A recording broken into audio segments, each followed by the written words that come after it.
yang masih muda-muda, tiba-tiba kita dapat info dia stroke, tiba-tiba kita dapat info dia kanker. Padahal dulu waktu gue agak kecilan dikit, kita melihat kalau penyakit kanker, penyakit stroke tuh kayak penyakit orang tua. Betul. Gitu ya. Tapi ini sekarang teman-teman yang seumuran sama gue udah ada yang kena, bahkan ada yang meninggal. Ya kan, orang bilang jangan makan karbohidrat masalah.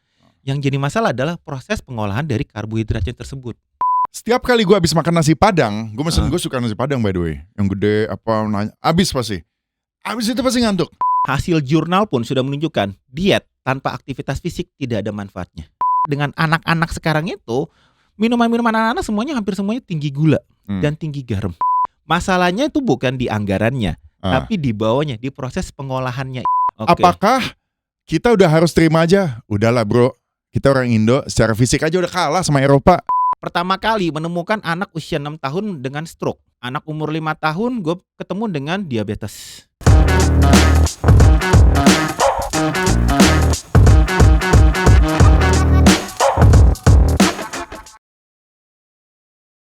Kembali lagi di diskusi taman belakang di YouTube channel IKPL bersama gua Christian Sugiono, bule PL99, dan di diskusi taman belakang video kali ini gue bersama Bro Putu. Okay. Lo PL97 bro? Ya benar bro.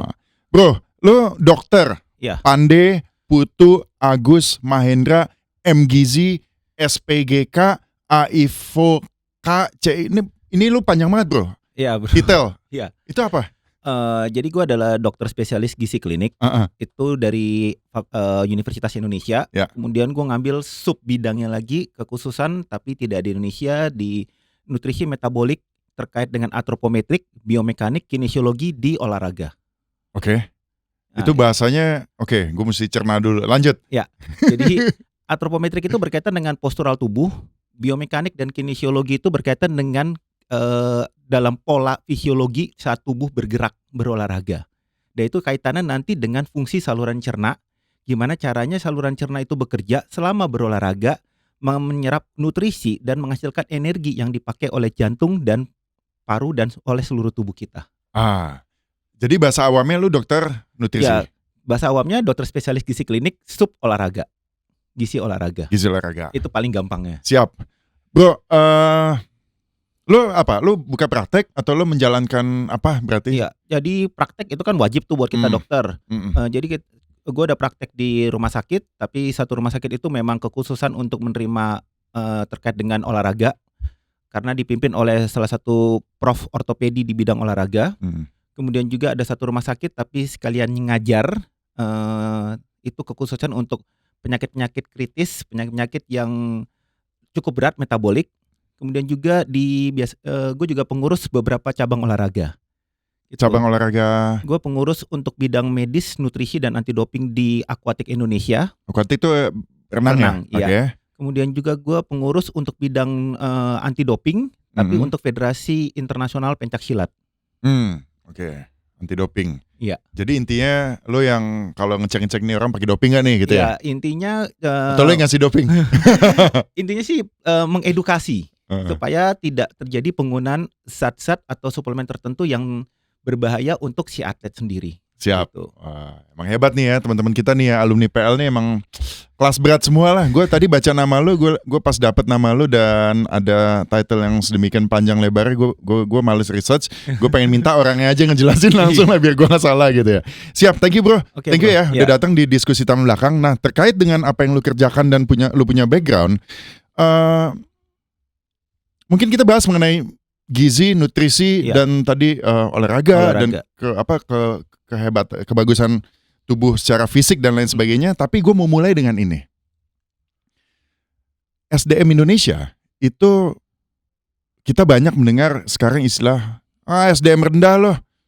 Biasalah SDM rendah kalau dia melakukan ini. Jadi hal-hal tertentu itu ada selalu dikait-kaitin dengan istilah bahwa ada klasifikasi SDM rendah di Indonesia yang dianggap itu kekurangan dari cara berpikir, tidak mampu logical fallacy dibilangnya SDM rendah dan lain sebagainya yang jelek-jelek. Apa ini ada kaitannya sama gizi di Indonesia yang nggak tahu, makanya gue mau tahu bagus atau enggak, dan juga budaya makan orang Indonesia? Ya, itu sangat ada hubungannya, benar-benar ada hubungannya. Karena nutrisi itu paling penting terutama untuk 1000 hari kehidupan seorang anak. Nah, di situ yang sering jadi masalah. Pertama, ibu yang melahirkan, ibu yang hamil dengan kondisi malnutrisi, bahkan kurang umur. Kemudian pada saat dia tuh bayi lahir tidak mendapatkan asupan yang adekuat. ASI, kalau dibilang ASI sama saja, tapi ASI tergantung dari apa yang dimakan oleh sang ibu.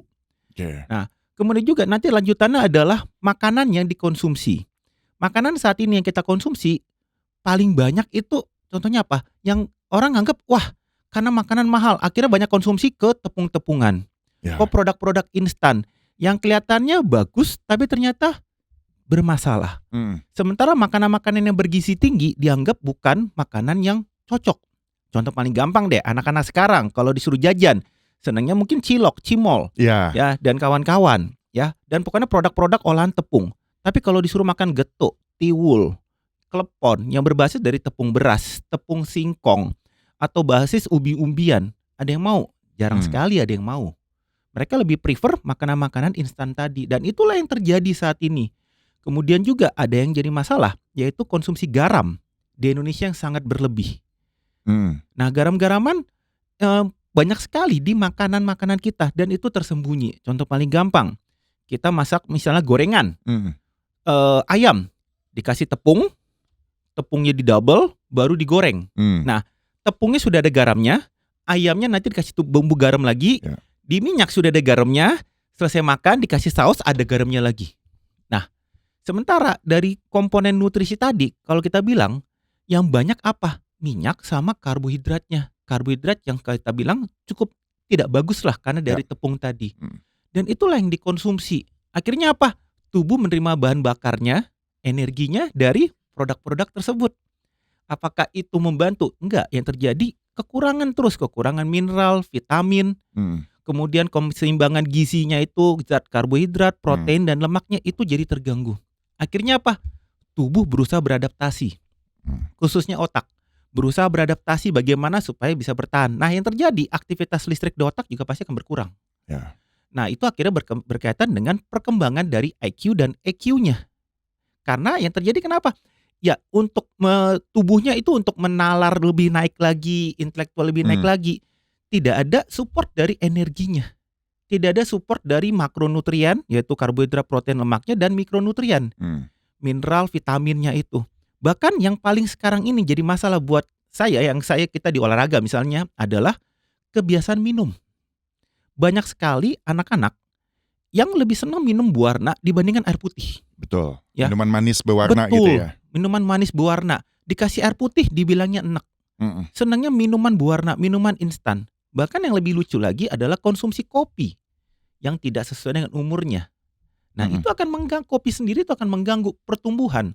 Mengganggu absorpsi dari beberapa zat nutrisi terhadap tubuh, yaitu gangguan pada pertumbuhan tulang, kemudian ada gangguan-gangguan hal lainnya. Gitu, bro. Jadi memang gue ngeliat, tapi ini gue bicara spesifik mungkin ya, gue Jakarta. Tapi gue melihat bahwa di sekitar gue juga memang benar budaya makannya tuh kadang orang Indonesia tuh masih ngasal yang penting kenyang. Betul. Yang penting kenyang, yang penting ada di depan mata, dan yang penting enak gitu ya. Gue juga punya pemikiran bahwa ketika masih umur 30-an, gue ada beberapa temen gitu ya yang masih muda-muda.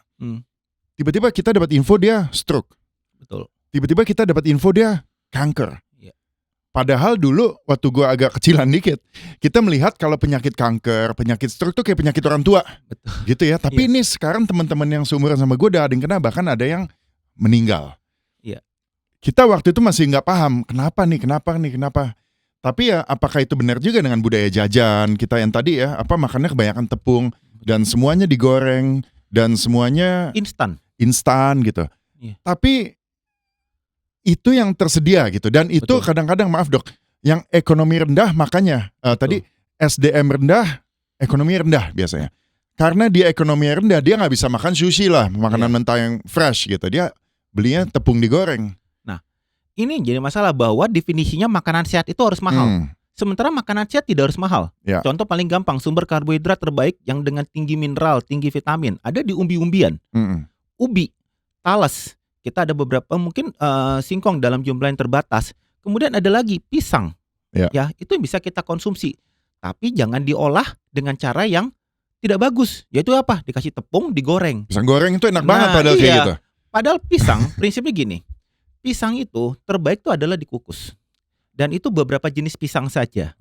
Karena kenapa? Pisang itu semakin matang, semakin tinggi glukosanya. Semakin manis ya. Semakin manis. Begitu glukosanya digoreng, itu menjadi karamel. Dan karamel itu adalah sesuatu yang sebenarnya tidak bagus untuk tubuh. Ya. Nah, kalau misalnya dibilang pisang bagus, oh kita di dunia olahraga pakai pisang, tapi pisang jenis tertentu dengan tingkat kematangan tertentu, sehingga didapatkan komponen kalau kita bilang karbohidrat yang baik, ya mengenyangkan, dan komponen yang dibilang mineralnya itu masih lengkap. Tapi kalau sudah matang, yang dibilang bintik-bintik coklat itu, ya itu yang ada namanya mineralnya, vitaminnya, udah pindah ke kulitnya. Oh. Di dalam pisangnya tinggal hanya glukosa, dan itulah yang terjadi. Ya. Nah, kemudian ada lagi bilang, wah makanan yang mahal, contohnya adalah ikan, kayak ikan-ikanan harus ikan salmon, ya harus ikan yang mahal-mahal gitu. Nah, di Indonesia ada namanya ikan kembung, ikan tuna, tongkol, tenggiri, pindang. Apakah itu mahal? Tidak. Ya, itu sebenarnya tidak terlalu mahal. Kemudian ada lagi sumber protein yang cukup bagus, tempe.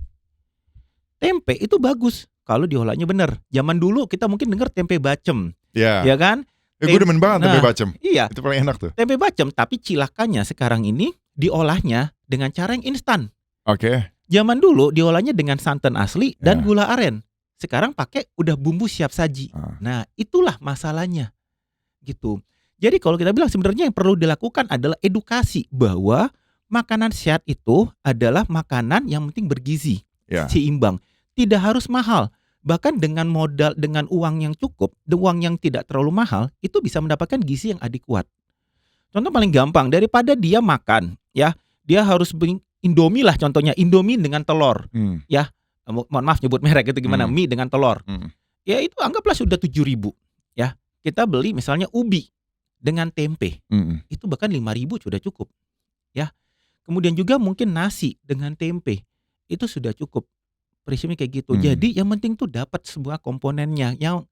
Karena edukasi orang yang didapat sama orang-orang itu, wah sushi itu sehat, ya makanan-makanan Jepang, makanan Korea sehat, makanan Indonesia yang alami, yang jauh lebih bagus lagi sebenarnya dianggap tidak tidak modern. Itu dia kadang-kadang gini dok, kita ya kalau mau makan sehat, makan yang bersih, betul. Sekarang tuh justru keluar duit lebih banyak. Nah, kadang gue bingung ya, ini kapitalisme udah level dewa sih. Jadi dalam artian kalau misalnya di restoran, kalau misalnya kita mau milih yang lebih organik lah istilahnya, kita nggak tahu apa itu marketingin aja. Cuman intinya makanan yang lebih sehat, lebih organik, harganya itu pasti lebih mahal.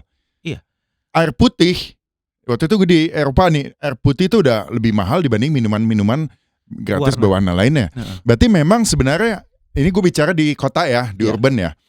Ada istilahnya campur tangan atau ada stake yang harus juga dipikirkan atau di-concern sama si produsen makanan tersebut. Either produsen makanan instannya, ya lu jangan jor-joran marketingin ini makanan yang instan tapi ya gitu. Produsen makanan sehatnya ya lu jangan bikin jadi kapitalis juga gitu. Jadi akhirnya nggak ketemu. Betul. Contoh paling gampang nih sekarang nih ya, yang ribut-ribut adalah masalah beras. Wah beras ini lebih bagus, beras putih jelek. Sebenarnya masalahnya adalah dari zaman dahulu juga kita makannya beras putih. Tapi cara masaknya, cara masaknya ini yang sebenarnya berbeda, ya. Kalau misalnya kita lihat beras itu zaman dulu, ya, zaman gue kecil, nenek gue atau nyokap tuh masak biasanya oke lah, udah pakai rice cooker. Tapi begitu matang biasanya nyokap langsung taruh pindahan ke bakul nasi. Dulu kan nggak kita ada bakul nasi stainless kayak gitu. Ya, tahu, biasanya ditunggu dulu sekitar 15 menit baru kita makan. Nah nasinya biasanya kalau sudah ada sisa lewat dari 4 jam. Itu biasanya oleh nenek gue atau nyokap itu biasanya udah dibuang. Atau kalau nenek gue di kampung dulu, ya itu biasanya buat makanan hewan. Setelah 4 jam doang? Iya setelah 4 jam. Karena kenapa? Itu prinsipnya dalam 4 jam itu pasti sudah akan ada proses-proses pembusukan dan proses-proses lainnya. Kecuali ada zat pengawet lah di beras-beras tersebut. Mungkin akan tahan lama. Kalaupun misalnya bilang, didinginkan atau kemudian dipanaskan lagi, itu kan udah ada proses reheating, pemanasan ulang lagi. Nah, apakah komponen nutrisi tadi, si karbonya tadi, apakah benar-benar kembali jadi bagus atau tambah jelek? Nah, itu yang sebenarnya perlu pembahasan. lebih lanjut, perlu riset-riset lebih lanjut. Karena kalau sudah reheating berarti sudah ada proses pengerusakan yang lebih banyak lagi. Itu. Ya, tapi Dok, itu kan detail banget ya dalam artian kayak gitu. Kalau untuk levelnya jaga gizi atlet, timnas apa segala macam oke lah. Cuman kan kalau misalnya ibu-ibu di kampung ya mungkin dia makan beras sekali masak pagi sampai malam gitu Sebenarnya tapi itu kan nggak apa-apa juga dong. Nggak apa-apa. Sebenarnya prinsipnya kayak gini. Jangan selalu bertimbangan dengan beras tadi, ya kan? Kita sumber karbohidrat tidak hanya di nasi. Nah, masaklah nasi secukupnya, mungkin pagi, ya. Siangnya mungkin bisa pakai komponen lain, umbi-umbian. Malamnya bisa entah nasi lagi atau umbi-umbian jenis umbian lagi, atau dibalik, sarapan paginya dengan umbi-umbian, makan siangnya dengan nasi, makan malamnya dengan komponen umbi-umbian lagi. Jadi makanya itu harus variasi. Prinsipnya sih kayak gitu. Betul. Sebenarnya ya memang kalau dibilang karena di otak Indonesia tuh rakyat Indonesia sebagian besar adalah mikirnya kalau nggak makan nasi belum makan. Iya. Ya kan? Itu padahal sebenarnya kita mencari sumber karbohidratnya. Itu yang terpenting, karbohidratnya. Makanya kita bilang edukasi karbohidrat itu yang jenis bagaimana. Nah, yang terjadi dengan edukasi yang salah, akhirnya orang berpikiran adalah karbohidrat tuh jelek. Ya kan? Orang bilang jangan makan karbohidrat itu masalah. Yang jadi masalah adalah proses pengolahan dari karbohidratnya tersebut. Karbohidrat kan buat energi ya. Kalau misalnya belum makan karbo, belum makan nasi tuh kayak lemas ya. Makanya kalau misalnya katanya joknya tuh kuli-kuli bangunan tuh, lu makan kayak kuli lu bro, nasinya banyak banget gitu kan. Iya. Butuh Karena buat energi. mereka makan banyak, aktivitasnya juga banyak. Yang lanjut. Itu yang masalah. Sementara orang-orang saat ini para pekerja makannya banyak karbohidratnya, aktivitas fisiknya minimal. Nah, itu yang jadi masalah sebenarnya. Jadi ngantuk. Kadang gini ya, kalau gua setiap kali gue habis makan nasi padang, gue suka nasi padang by the way, yang gede habis itu pasti ngantuk. Iya. Cuman kalau habis makan nasi padang, tapi kalau misalnya gue makan makanan Jepang yang pakai nasi juga, daging nggak ngantuk. Itu kenapa Dok ya? Nah, karena sebenarnya kalau kita bilang itu udah overload. Jadi kalau kalorinya sudah terlalu banyak. Efeknya aliran darah yang mengalir di dalam tubuh itu akan fokus untuk menyerap, bekerja di saluran cerna. Akhirnya untuk bagian tubuh yang lain yang harus menurun. Dilakukan gitu ya. Iya. Karena untuk mencernanya. Jadi gue kayak power saving mode. Betul. Akibatnya ya untuk otak, untuk kerja kesadaran tubuh itu gimana akhirnya menurun aliran darahnya. Tetapi kalau begitu makanan-makanan yang dibilang kayak contoh makanan Jepang ya, sushi, itu kan istilahnya rendah olahan. Ya kan cuma nasi kasih daging doang, kasih ikan atau gimana. Itu beda dong dengan padang diolah berkali-kali dengan santan, dengan komponen yang lain, butuh penyerapan kerja usus yang lebih berat dibandingkan begitu makan sushi. Nah, itulah bedanya. Oke.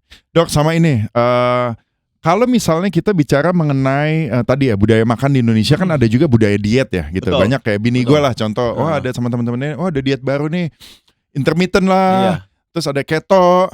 Ada apa? Keto ya? Ada diet keto, ada diet keto, kemudian ada diet paleo. Apalah banyak banget itu gue bingung ya. Sebenarnya Dok, gue pengen tahu deh dari urusan ahli gizi itu bahwa diet-diet kayak gitu tuh benar ya? Bisa dilakukan secara. Sebenarnya gini, hasil jurnal pun sudah menunjukkan diet tanpa aktivitas fisik tidak ada manfaatnya. Sorry, ini kalau konteksnya kita mau nurunin berat badan. Iya, menurunkan berat badan gitu dan kita mau sehat. Mau sehat. Ya, okay. Aktivitas fisik berlebih tanpa nutrisi yang tepat itu juga tidak ada manfaatnya. Prinsip gitu. Ya. Nah, kembali lagi Indonesia, itu kan negara yang beragama. Kita dalam agama sudah diajarkan, ya kan? Ada sembahyang sehari 3 kali, ada yang sehari 5 kali. Nah, kita tinggal ngikutin aja bahwa setelah sembahyang ya kita makan. Contoh paling gampang, kita sembahyang pagi. Selesai sembahyang pagi jam 6:30 kita makan sarapan. Selesai sembahyang siang jam 12, udah gitu 12:30 kita makan siang. Jam 6 sembahyang sore, setelah itu makan sore. Nah, makan malam. Nah, yang kejadian adalah orang makan malam jam berapa? Jam 8, jam 9. Itu kan sudah melewati jam kita beribadah sebenarnya. Ya, jam beribadah paling telat pun sebenarnya jam 8 kalau bisa dibilang.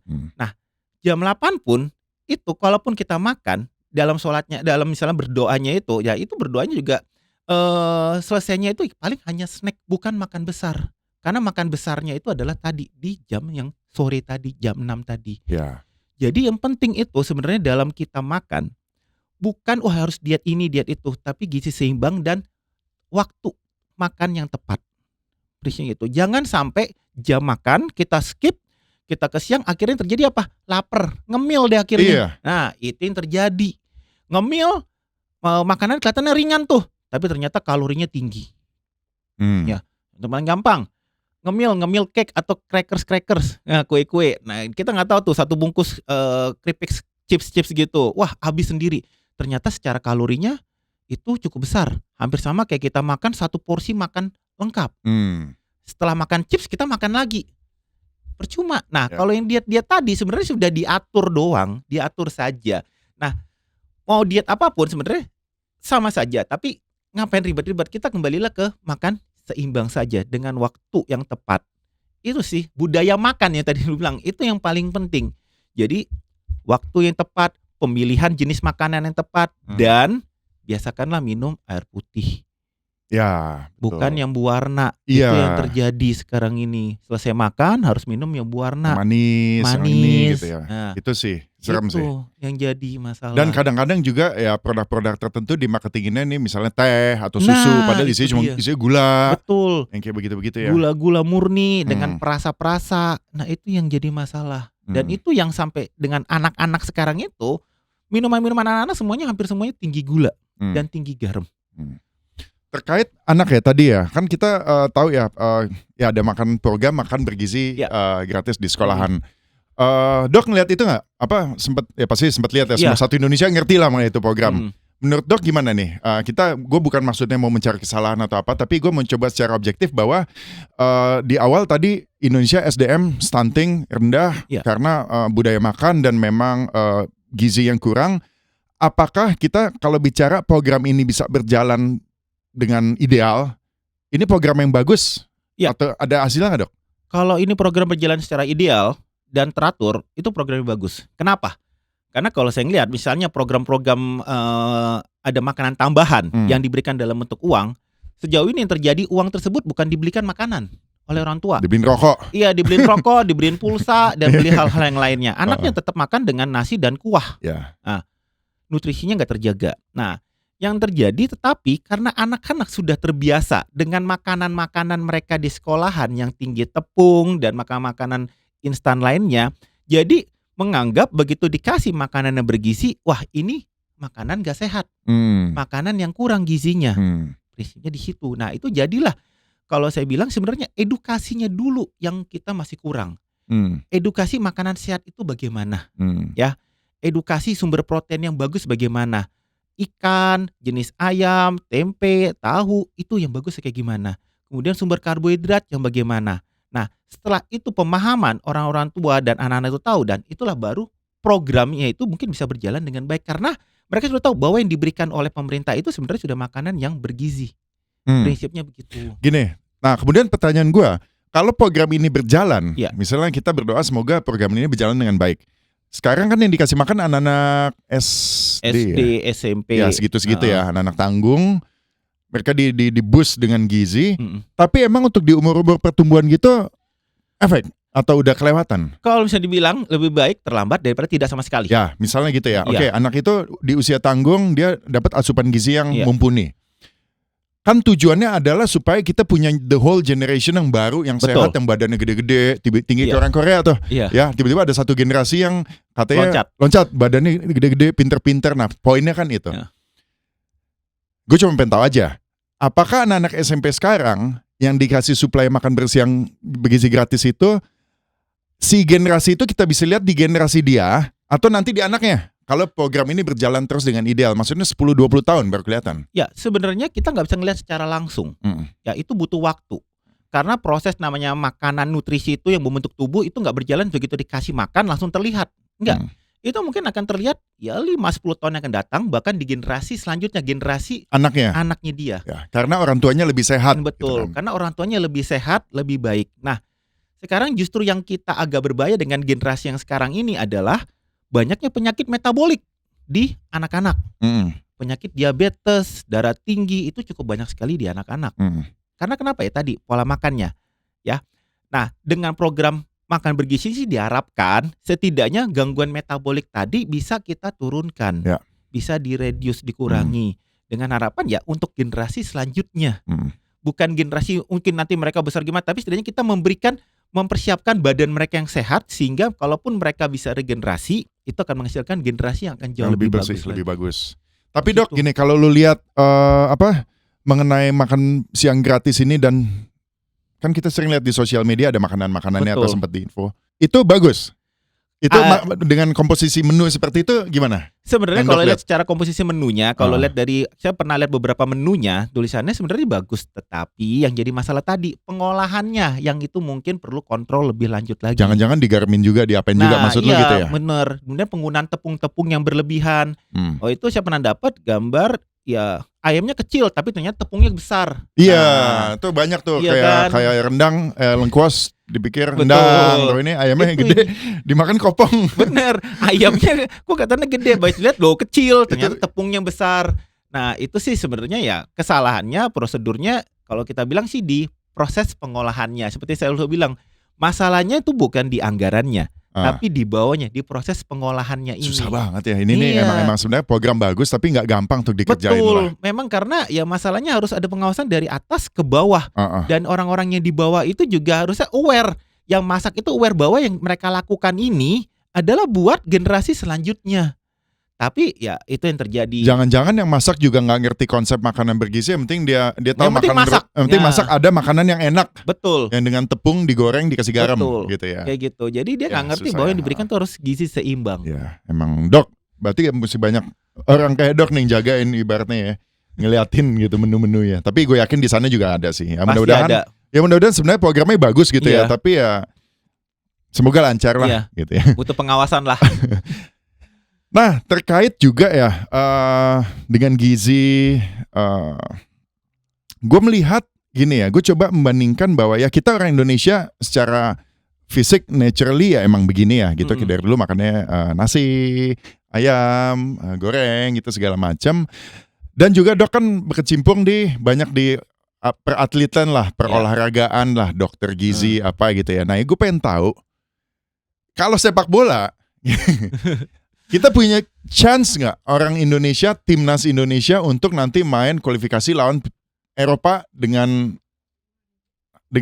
cara yang benar? Oke. Apakah kita udah harus terima aja? Udahlah bro, kita orang Indo secara fisik aja udah kalah sama Eropa. Banyak yang ngomong kayak gitu. Contoh dengan banyaknya naturalisasi pemain timnas sekarang, yang bule-bule nih pada datang, kayaknya timnasnya jadi kenceng nih. Apakah itu karena fisik dan gizi orang Eropa dari kecil mereka udah di negaranya beda gitu ya. Sedangkan gue baca berita juga katanya ada tuh siapa gue lupa, salah satu pemain yang bilang waktu STY out dibilang ya saya STY banyak ngajarin kita tentang gizi. Tadi saya sih makan apa aja nih. Ternyata atlet makannya mesti dijaga ya. Nah, knowledge itu kan sangat kurang. Gue pengen tahu pandangan Dok mengenai ini. Ya, kalau masalah di nutrisi di atlet, apalagi saya juga megang yang atlet junior sekarang ini. Nah, memang yang masalah di atlet kita itu yang jadi masalah adalah secara nutrisi dan cedera. Ini yang paling jadi banyak masalah. Atlet-atlet kita yang junior-junior pokoknya yang penting makan. Mau makan apa aja yang penting makan. Bahkan kalau misalnya ada makanan prasmanan semua diambil. Ini sangat berbeda sekali dengan di luar. Ya, yang sangat ketat sekali mulai dari usia SD, mereka dalam SD dan mereka main sebagai atlet, sebagai olahragawan, itu sudah pengaturan yang tertentu. Terutama masalah cairan, hidrasi, air putih itu sangat ketat sekali peraturannya. Di Indonesia enggak, tidak terlalu, penting minum, mau minum air apa aja terserah. Sorry, ini konteksnya ketika latihan atau ketika dia lagi off duty gitu? Terus ya, kalau atlet itu emang harus atlet dijaga memang terus harus ya? jaga, kalaupun misalnya boleh, misalnya kalau kita bilang cheating day, itu ada aturannya juga. Ya, jadi tidak, memang kalau dia mau menjadi pemain yang profesional, itu ada aturannya. Karena kenapa? Nutrisi itu berkaitan nanti dengan performa tubuh. Pada saat dia berolahraga itu akan menghasilkan radikal bebas. Nah, masalah-masalah cedera ringan di otot, mikro injury, itu harus direcovery dengan nutrisi yang adekuat. Kalau misalnya nutrisi adekuatnya tidak berjalan, cedera mikro tadi akan meluas dan akhirnya apa? Banyak sekali. Kemarin tuh ada atlet yang usianya 15 tahun ke bawah, tapi cederanya sudah seperti atlet dewasa. Cedera lutut lah, yang kita bilang ACL, meniskus, kemudian juga ada Sorry, ini atlet apa? Kalau gue tahu kan kadang cedera karena kena, kalau bola ya kena hajar lawan. Apakah ini apa nih konteksnya gimana? Banyak sekali, hampir semua karena salah latihan. Karena satu overtraining dan malnutrisi. Nutrisi tidak adekuat. Itu selalu menjadi masalah. Nah, Kalau misalnya dibilang apakah kita nggak bisa? Kita bisa, tapi memang butuh waktu. Karena kenapa? Secara ini selama ini pengolahannya kalau ada istilahnya kita itu untuk atlet seperti ngambil Tarzan di hutan, udah gitu langsung ikut bertanding. Ya jadi dikelola oleh masyarakat, ya kan? Ya. Nah, secara nutrisinya, oh ini bagus kita ambil. Nah, tapi yang begitu kita ambil sudah full cedera. Ya. Nah, begitu dia cederanya ini kita memperbaiki, kita susah. Kalau di luar sudah dikelola dengan baik. Istilahnya sudah diatur dari kecil sampai akhirnya menjadi atlet elit. Ya. Nah, itu yang terjadi dengan atlet-atlet naturalisasi. Rata-rata mereka sudah terkelola dengan baik. Nah, atlet kita apakah bisa memungkinkan? Bisa, sangat bisa sekali. Khususnya kalau bilang untuk power, untuk semua, mereka semua sudah cukup. Tetapi yang jadi masalah memang harus pengelolaannya dari nutrisinya tadi. Edukasi nutrisinya dan sekarang ini yang sedang kita lakukan, mulai dari atlet junior, yang atlet SD, SMP, kita sudah mulai lakukan. Mulai dari situ dulu, sehingga mereka menjadi atlet SMA, kemudian atlet kelas pelatnas. Nah itu mereka sudah aware, sudah tahu bahwa apa yang mereka lakukan. Begitu. Ya. Kadang kita ngeliat, ya udahlah kita udah orang Indonesia emang nggak bisa kayak Eropa, kecuali kita naturalisasi panggil tuh bule-bule yang badannya tinggi-tinggi, yang lari yang kenceng dan napasnya kayak kuda gitu katanya. Ya tapi sebenarnya maksud gue, pertanyaan gue tadi lagi balik dok, orang Indonesia bisa tuh bisa, kayak begitu. Bisa. Jadi kita nggak usah terima nasib bahwa emang kita udah orang Asia Tenggara begini aja. Enggak, kita bisa ngerubah secara selama prosesnya itu kita bisa rubah. Kalau misalnya dibilang kita orang Asia, ya kita nggak bisa. Jepang bisa, China bisa, Vietnam bisa, Thailand bisa, Korea, nah gitu Korea bisa. Kenapa kita nggak bisa? Prinsip situ. Karena masalah di kita adalah kebanyakan gua akan gorengan sama dikit-dikit ngopi, ngudut. Dan kemudian yang paling penting tuh kalau misalnya atlet kita tuh ya, kalau misalnya dibilang dia makan, dia nggak misalnya nggak dapat Indomie, nanti bilang wah marah-marah lah kayak gimana. Nah itu yang terjadi. Sementara kalau atlet luar makan misalnya mie instan gitu, wah hukumannya jelas banget dari pelatihnya. Bro, kalau yang kaitannya sama cedera gitu. Tadi coba mungkin ada yang bisa, ada yang apa yang mau lu ceritain ya terkait dengan cedera. Dari tadi kan kita mengenai gizi nih ya. Terkait dengan cedera itu terjadi karena micro injury tadi. Ya, namanya kita olahraga pasti akan terjadi kerusakan-kerusakan cedera-cedera kecil. Dipengaruhi oleh satu dehidrasi pada saat kita berolahraga yang tidak adekuat, kemudian juga nutrisi yang tidak adekuat. Jadi namanya olahraga kita butuh energi kan. Nah, energi namanya energi pre-workout. Nah, itu kadang-kadang tidak mendapatkan dengan bagus. Nah, karena tadi tidak mendapatkan source energi yang baik dan hidrasi yang tidak adekuat, sehingga micro injury tadi yang harusnya bisa direcovery tubuh tidak berjalan dengan bagus. Dan juga proses pemulihan tidak dilakukan dengan bagus di atlet-atlet kita atau bahkan di sport entusias. Sehingga akhirnya menimbulkan cedera yang lebih lanjut lagi. Dan selalu diingat di sini, olahraga sendiri itu sudah menimbulkan proses peradangan, proses masalah juga. Jadi membutuhkan terapi, terapi selain terapi nutrisi, juga terapi yang kalau kita bilang ada strength conditioning, terapi recovery yang berjalan bersamaan. Nutrisi yang diberikan adalah nutrisi-nutrisi yang dengan komponen mineral, vitamin, antioksidannya bagus untuk membantu mengatasi proses peradangan tadi, inflamasi tadi, dan micro injury tadi. Nah, jadi diharapkan cedera itu akan diminimalisasi. Prinsipnya gini bro, sekalinya atlet cedera, ya, apakah bisa kembali lagi normal? Itu sangat sulit. Pasti akan terjadi penurunan. Ya pokoknya sebesar-besarnya paling sekitar 80-85% dari normalnya. Ya, berarti udah pengurangan sekitar 15-20% dari nilai normalnya. Dan itu yang harus kita cegah. Jadi kalau dari bidang kita sport gizi olahraga, kita akan berusaha untuk prevent the injury, mencegah terjadinya cedera. Dengan apa? Pemberian nutrisi yang tepat, hidrasi yang tepat, kemudian pemanasan, pendinginan yang tepat, istirahat yang tepat, recovery itu yang tepat, dan waktu olahraga atau latihan yang tepat. Jadi jangan overload juga. Kadang yang terjadi sport entusias udah kerja dari pagi sampai malam, ya sampai jam 7, udah gitu jam 8 masih lari lagi sampai jam 10. Dilakukan terus berulang-ulang. Dan kemudian juga minum suplemen-suplemen tertentu, susu-susu tertentu dibilang untuk recovery. Kita nggak tahu tuh itu produknya bener atau enggak. Betul. Atau mengandung zat-zat tertentu, ya, yang untuk naikin boosting tapi ada efeknya nggak nanti ke tubuh kita. Nah, efek dari produk tersebut itu nggak terjadi langsung, terjadinya bisa beberapa tahun yang akan datang. Nah, itu yang sering terjadi, gitu bro. Nah bro, tapi gini ya, sebagai orang tua, gue punya anak umur kelas 5 sama kelas 2 SD, kelas 1 SD, umur mau 12 sama mau 8. Anak-anak kan lagi demen banget jajan-jajan segala macam lah. Kalau misalnya ke mall, ke supermarket, dia pasti ambil ini, ambil itu, ambil ini, ambil itu gitu ya. Segala macam disikat. Gue sebagai orang tua yang cukup strict gitu. Gue bahkan bilang ke rumah gue dan asisten rumah tangga gue semua untuk nggak boleh ngasih anak-anak jajanan, cemilan. Karena kalau misalnya dia belanja di minimart gitu ya, dia mau segala macam dan itu tiap hari gitu ya. Nah, gue mau tahu aja dok, yang simpel aja pakai bahasa yang lebih awam gitu ya. Kalau untuk orang tua, apa sih yang mesti dihindari anak-anaknya mengkonsumsi jenis makanan atau minuman atau bahan gitu ya, yang biasanya mereka mudah dapatkan dari tempat-tempat jajan? Oke, yang harus hati-hati adalah satu, yang pasti minuman berwarna. Ya. Itu harus dihindari. Jadi kan sekarang ini banyak minuman-minuman berwarna di anak-anak itu sebaiknya tidak usah sama sekali. Itu pertama. Kedua, produk dari makanan olahan. Itu yang harus dihindari. Nah kan ada produk-produk yang mungkin nugget, sosis, itu sebisa mungkin tolong dihindari. Apalagi di jajanan, karena proses pengolahannya sendiri yang dibilang ini bakar, sosis bakar, itu sendiri sudah bikin masalah. Ya.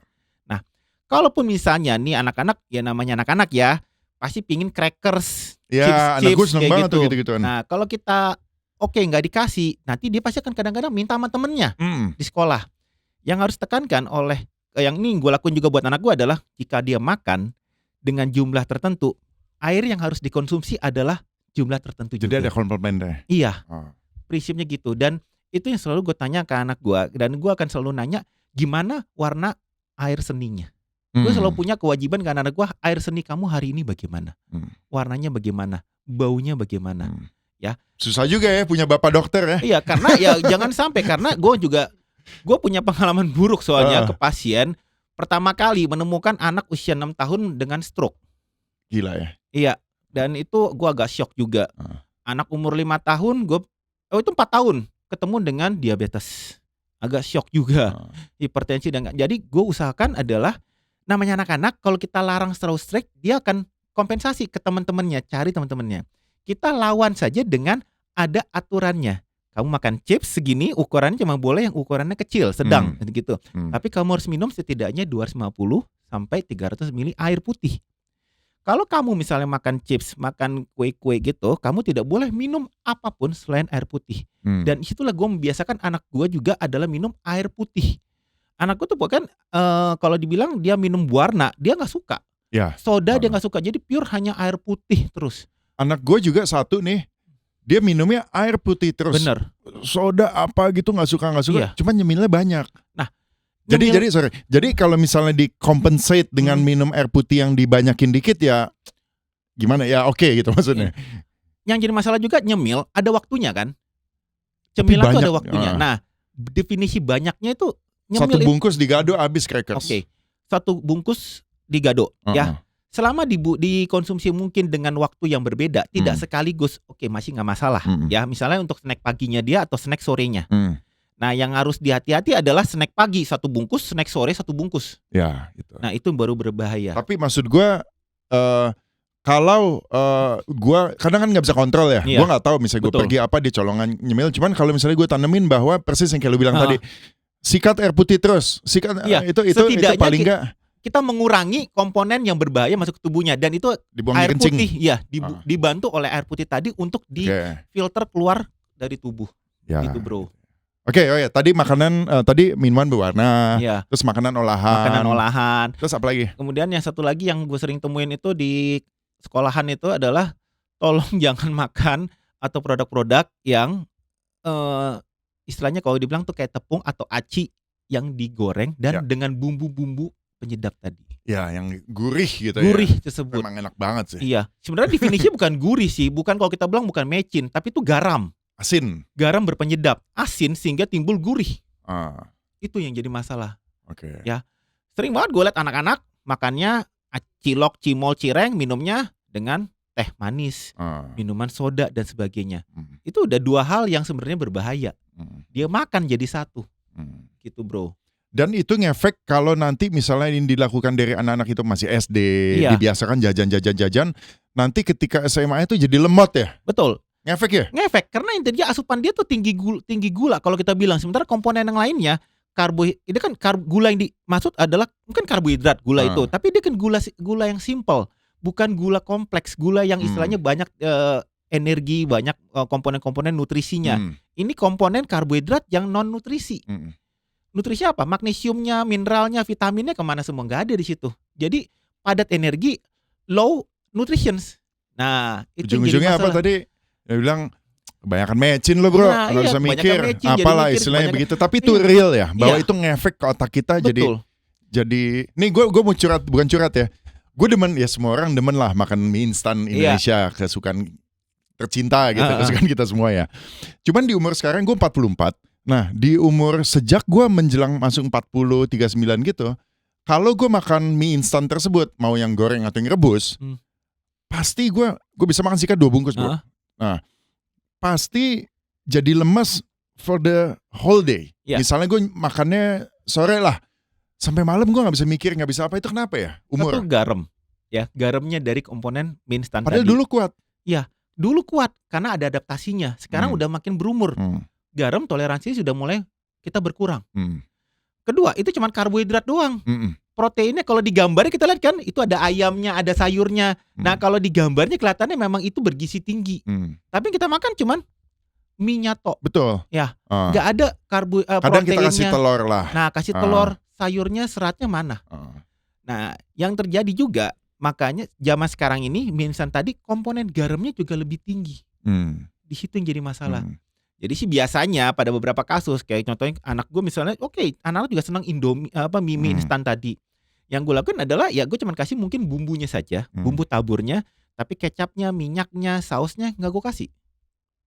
Loh, bumbu tabur yang bumbu yang putihnya? Ya bumbu putihnya. Lah bukan justru itu asinnya? Ya cuman kan tuh di kecap, di saus, di minyak itu ada garam lagi. Jadi gue kurangin lah komponen garam dari situ.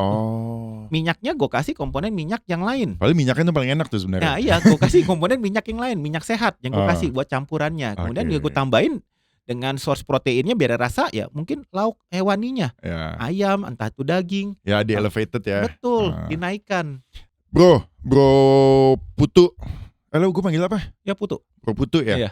Lo 97 ya? Iya. Berarti lo pas gue kelas 1, lo kelas 3. Lo bareng Winky. Iya. Gue pengen tahu ya, apa sih di PL yang lu rasain pas masa-masa sekolah SMA gitu ya. Kalau setiap orang, makanya gue paling senang kalau ngobrol sama alumni karena pasti ada cerita dan pasti dia punya hikmah, kebijaksanaan dan punya wisdom yang diambil, entah itu orang yang sekarang sudah sukses atau dulu pernah gagal atau apa, pasti banyak ceritanya. Nah, gue mau tahu mengenai PL, gimana pas lu di PL dulu? Nah, pas gue di PL dulu ya gue masuk yang biasa-biasa saja lah. Maksudnya apa nih? Aja, maksudnya ya nggak terlalu muncul, jadi istilahnya kerja cuma belajar doang, ya nggak terlalu banyak aktivitas. Nah kalau di sana waktu yang sangat momen penting dalam hidup gue itu adalah waktu itu gue ekskulnya Science Club. Nah, di situ Science Club ya sempat dulu kasus yang tahu boraks, ya kan? Nah di situ itu dengan guru IPA kita membahas tuh tahu boraks tadi. Ya ini emang harus pakai boraks ya tahu ya? Nggak bisa pakai komponen yang lain. Nah pada saat itu gue dengan teman-teman di SC kita melakukan research, penelitian. Ya, dan ternyata kita menemukan sesuatu nih dari produk alami yang bisa berguna sebagai zat pengawet untuk tahu tersebut. Nah kita sempat sampai lomba karya ilmiah, dulu ada LIPI tuh, kita sempat lomba karya ilmiah tingkat nasional. Ternyata kita menang saat itu. Ini kelas berapa sih? Gue itu masih kelas 1 mau ke kelas 2 kalau nggak salah. Di situ. Nah, dan ini juga akhirnya ya kadang-kadang kemarin tuh sempat setelah dari itu kita menang ya, kemudian kita melakukan uji-ujian lain, riset-riset lain pokoknya terkait dengan makanan. Kenapa gue tertarik juga? Karena gue punya alergi yang cukup masalah buat tubuh gue. Gue alergi seafood dulu, alergi gue banyak sekali. Alergi seafood, air kotor, udara, rumput, banyak banget. Bahkan obat-obatan gue alergi. Jadi gimana caranya gue harus sehat ya? Dengan apa? Dengan nutrisi. Makanya gue lebih banyak main ke situ. Kemudian juga waktu gue menjadi dokter, tujuan gue juga pertama kali jadi dokter itu untuk nyembuhin almarhum bokap gue.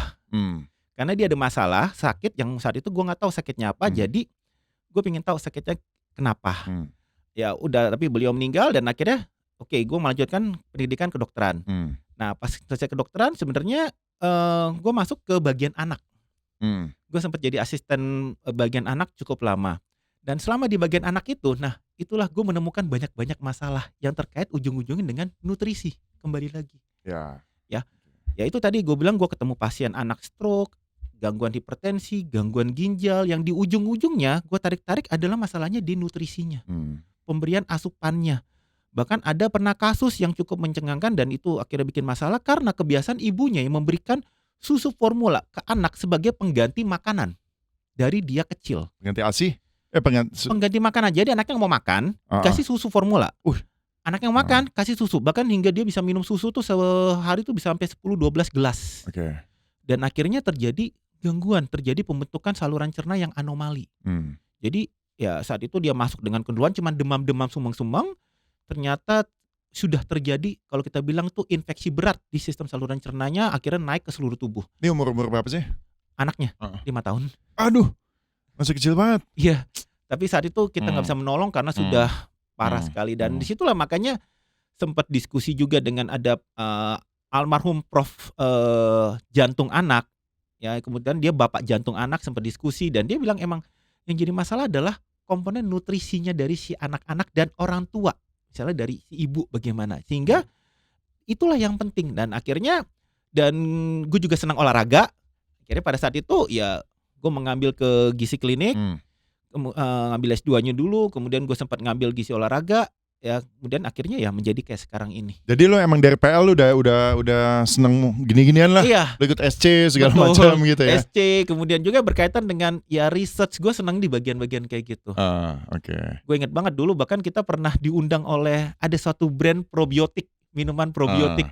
Kita diundang datang, kita ngeliat pabriknya atau kayak gimana, dan ya probiotik itu akhirnya gue belajar juga, wah ternyata probiotik itu menarik, bagus untuk kesehatan saluran cerna. Itu gue kelas 2 SMA gue belajar probiotik saat itu.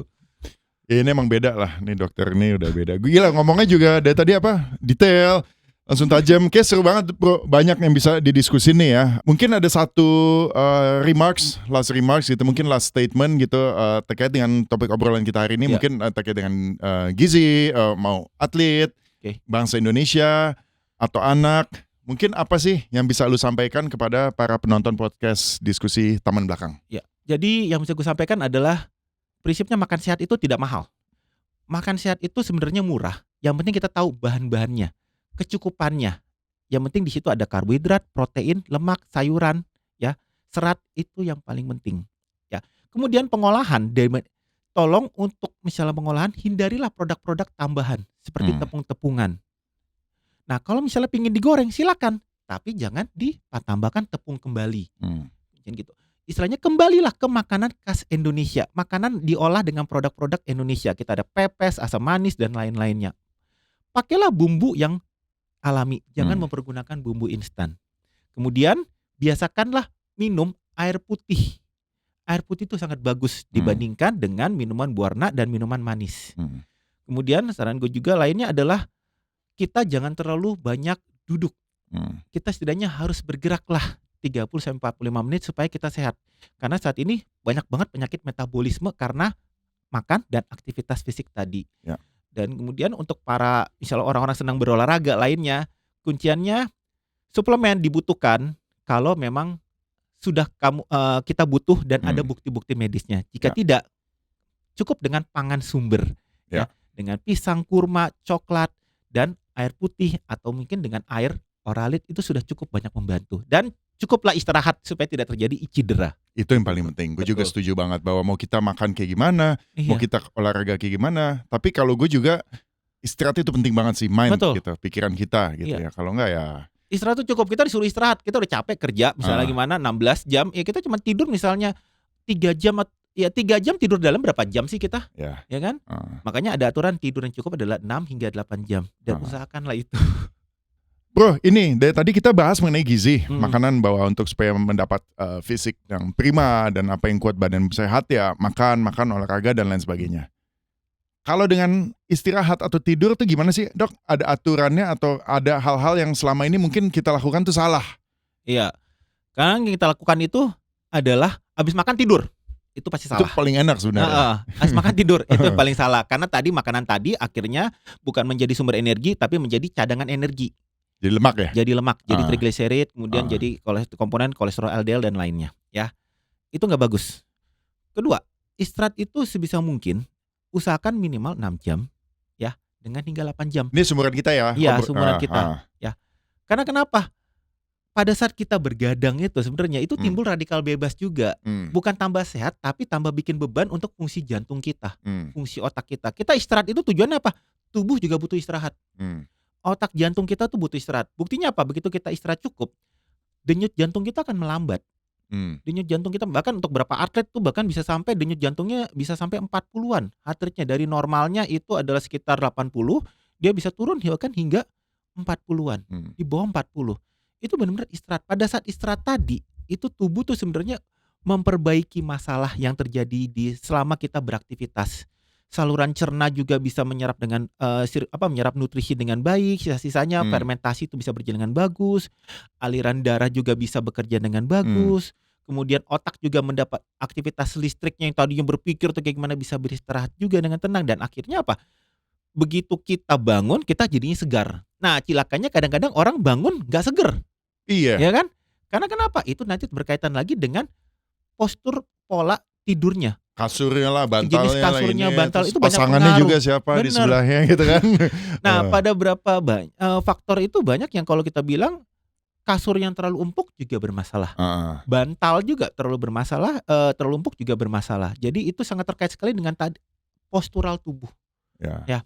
Jadi kalau mau simpelnya kita mau istirahat sebenarnya, dengan kasur atau bahkan dengan alas yang datar, kayak kita tidur. Yang penting sebelum tidur mungkin kita bisa minum air putih. Iya. Ya, minum air putih. Kenapa? Kayak untuk seperti detox dulu. Air putih dan usahakan bukan ngemil, bukan makan ya. 1 jam kita istilahnya 2 jam sebelum tidur kita udah kosong lah. Kita minum air putih ya. Dan please yang sering terjadi kadang-kadang ini handphone. Kita akhirnya sibuk gimana, akhirnya pola otak kita berpikir lagi. Akhirnya kita nggak bisa tidur. Ya udah, kita mungkin mendengarkan musik atau kayak gimana supaya otak kita tenang. Nah, karena kenapa? Dalam tidur 6 jam itu deep sleep kita paling cuma berapa lama? Cuma 2 jam, 1 jam. Tapi untuk mendapatkan deep sleep ini yang susah. Betul. Ya. Sikat melatonin. Nah, itu dia. Bagus nggak? Melatonin, baiknya kalau saya sih dari makanan sumber. Apa ya misalnya? Biasanya kalau kita cari saya suka memberikannya dari coklat. Black coklat. Dark chocolate itu? Dark coklat itu biasanya antara 50-60% di mood itu juga. Kok gue malah mikir kalau gue suka nyemil ya, apalagi gue sweet tooth, gue suka makan manis gitu. Kalau misalnya makan coklat tuh gue pikirnya jadinya aktif kan. Kalau anak kecil kan dikasih gula aktif gitu. Enggak ya? 50-60% kita makan 1-2 keping di mood. Oke. Dia natural melatonin gitu. Betul. Ya. Kita makan dari situ aja. Apalagi sih? Apalagi? Kadang ada beberapa ini suka dikasih mungkin serat-serat yang pisang enggak ya? Pisang kalaupun mau diberikan boleh, tapi pisangnya itu kalau bisa pas warnanya kuning utuh. Soalnya gue tuh orang malam, gue biasa lebih hidup malam gitu ya, lebih sepi, lebih hidup. Nah, tapi kadang-kadang kebablasan tidur jam 4, tidur jam 5, bangunnya jadi jam 10, jam itu istirahatnya kurang atau kadang jadi jet lag, bangun setelah makan siang. Nah terus misalnya besoknya gue ada kerjaan, itu kan susah tuh ngatur-ngaturnya. Ya akhirnya gue atur-atur pakai melatonin yang kadang udah gak ngefek juga. Ya, karena tadi itu sudah pengaturan timingnya, waktu reset tubuhnya tuh udah berubah. Body clock gue udah ngaco ya. Udah mulai ngawur dan itu sudah mungkin yang kalau bisa jangan diterusin. Itu karena akan bikin jadi masalah. Makanya ada istilah jet lag itu kalau di atlet, jet lag dia kita pergi terbang ke Eropa atau gimana, ada fase peralihan, ada fase adaptasi. Karena ya itu akan jadi bikin masalah pada saat dia bertanding.